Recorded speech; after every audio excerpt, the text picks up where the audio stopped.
Good morning dear student. Last lecture में हमने inductance in a solenoid की study की।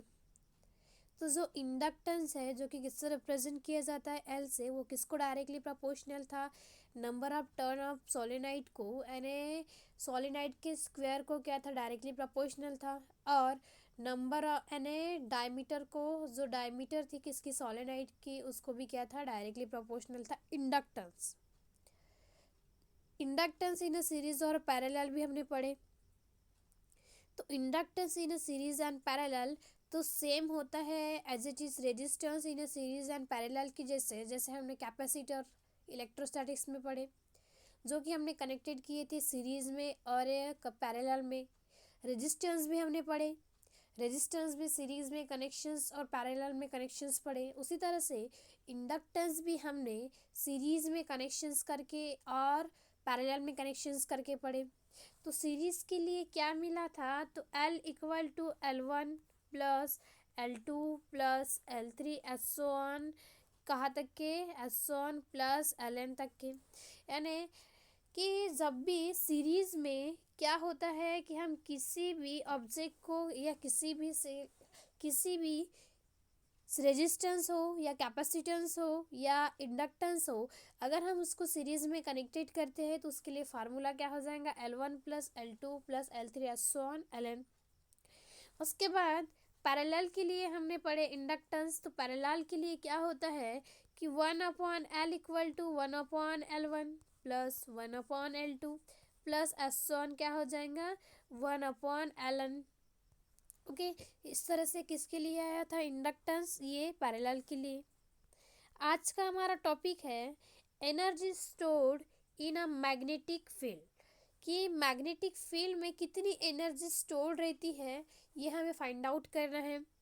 तो we know that total energy spend to build up a current in a current circuit having inductance L. तो आपको पता है कि जो इंडक्टेंस मैग्नेटिक, अगर किसी कॉइल में मैग्नेटिक लाइन ऑफ फोर्सेस अगर चेंज होती है तो वहाँ पे इंड्यूस होता है ईएमएफ। इसका मतलब जितना फ्लक्स चेंज होगा उतना ही क्या होता है, इंड्यूस होता है करंट। ओके, जितना ही फ्लक्स चेंज होता है उतना ही क्या होता है, इंड्यूस होता है ईएमएफ।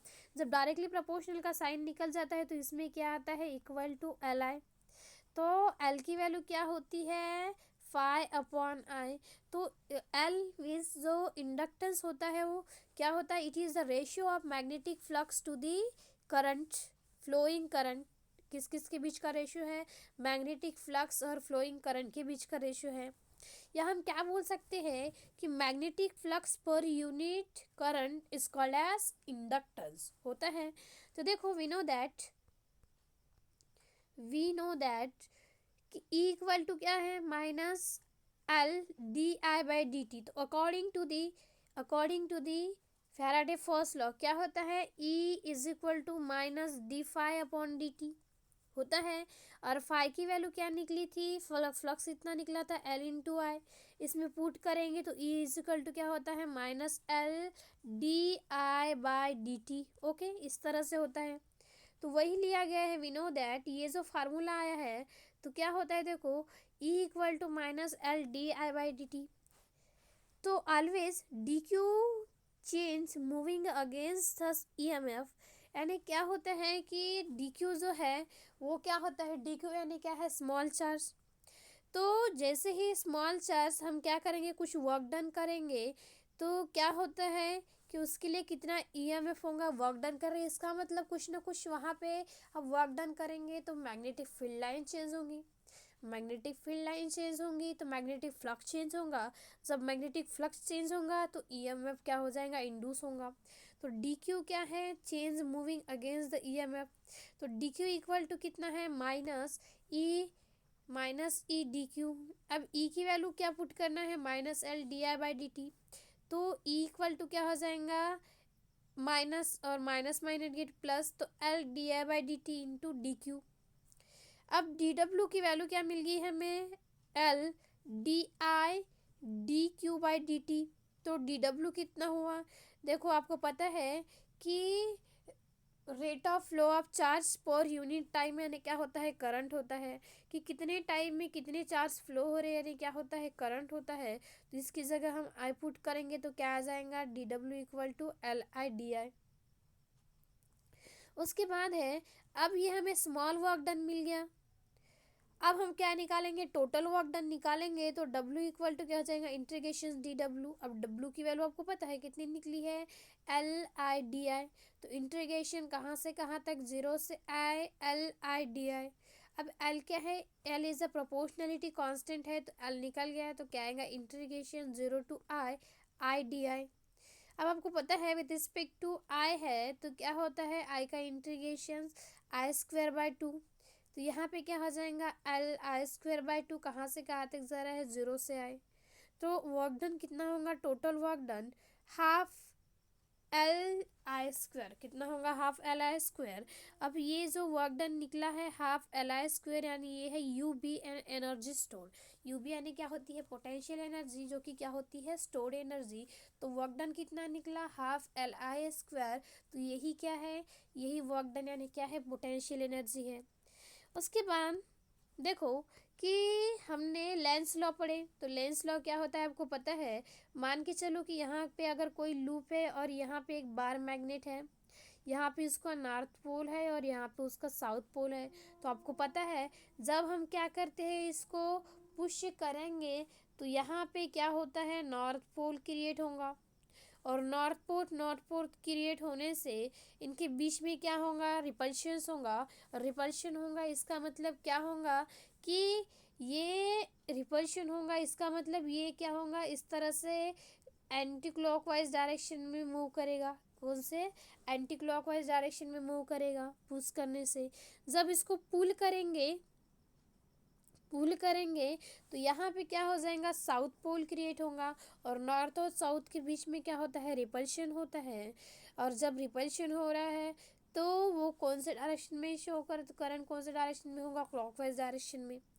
तो वही है कि देखो, आएगा तो आने नहीं देगा और जाएगा तो जाने नहीं देगा, ये होता है लेंस लॉ। तो according to the Lenz law, जब भी हम क्या करेंगे, एनर्जी को क्या करेंगे, एनर्जी को चेंज करेंगे, तो वहाँ पे क्या होता है, इंड्यूस होता है ईएमएफ। इंड्यूस हो रहा है ईएमएफ भी हमें कैसे पता चलता है कि उस लूप में अगर हमने क्या लगाया है, किसी एलईडी को लगाया है, तो वो क्या हो जाएंगी, ग्लो होंगी। तो आएगा तो आने नहीं देगा और जाएगा तो जाने नहीं देगा। हम उसको क्या कर रहे थे, इस तरह से पुल कर रहे थे, यानी उसकी तरफ ढकेल रहे थे। तो क्या हो रहा था, उसमें नॉर्थ पोल क्रिएट हो रहा था और नॉर्थ पोल क्रिएट होने से रिपल्शन हो रहा था। जब हमने उसी को भी क्या किए, उसी को पुल किए, तो पुल किए इसका मतलब क्या हुआ कि जब पुल कर रहे थे तो वहाँ पे साउथ पोल क्रिएट हो रहा, और साउथ पोल क्रिएट होने से साउथ और नॉर्थ क्या होता है, रिपल अट्रैक्शंस होता है, उसकी वजह से उसको दूर नहीं जाने दे रहा था। तो अब देखो कि ये जो हो रहा है ये क्या है, एक वर्क है। तो कितना वर्क हो रहा है, देखो कि पोटेंशियल एनर्जी कितना निकला था, हाफ एल आई स्क्वायर। तो देखो potential energy, energy stored in a plate of capacitor. तो U F is equal to क्या हो जाएगा, क्यू अपॉन टू सी। और क्यू अपॉन टी सी है, इसका मतलब क्यू इक्वल टू क्या होता है, सी वी होता है। तो C V C square V square by क्या आ जाएगा, टू।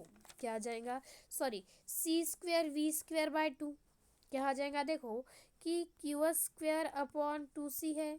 तो ये क्यू की वैल्यू क्या लेना है, सी इंटू वी। तो C square V square by two C get cancel, तो क्या बचेगा, C V square by to.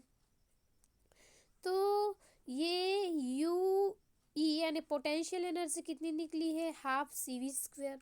According to the electrostatics, according to the magnetic field, जो इंडक्टेंस निकला वो क्या निकला था, यू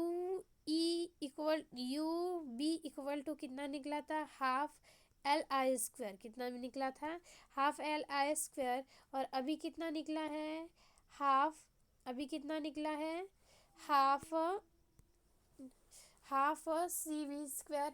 तो जो एल इक्वल टू क्या था, एल इक्वल टू क्या था, एल इक्वल टू क्या था, हाफ एल आई स्क्वायर, ये जो निकला था एल की वैल्यू कि L equal to half L I square, अभी क्या निकली है पोटेंशियल एनर्जी जो कि स्टोर्ड एनर्जी होती है हाफ सी वी स्क्वायर।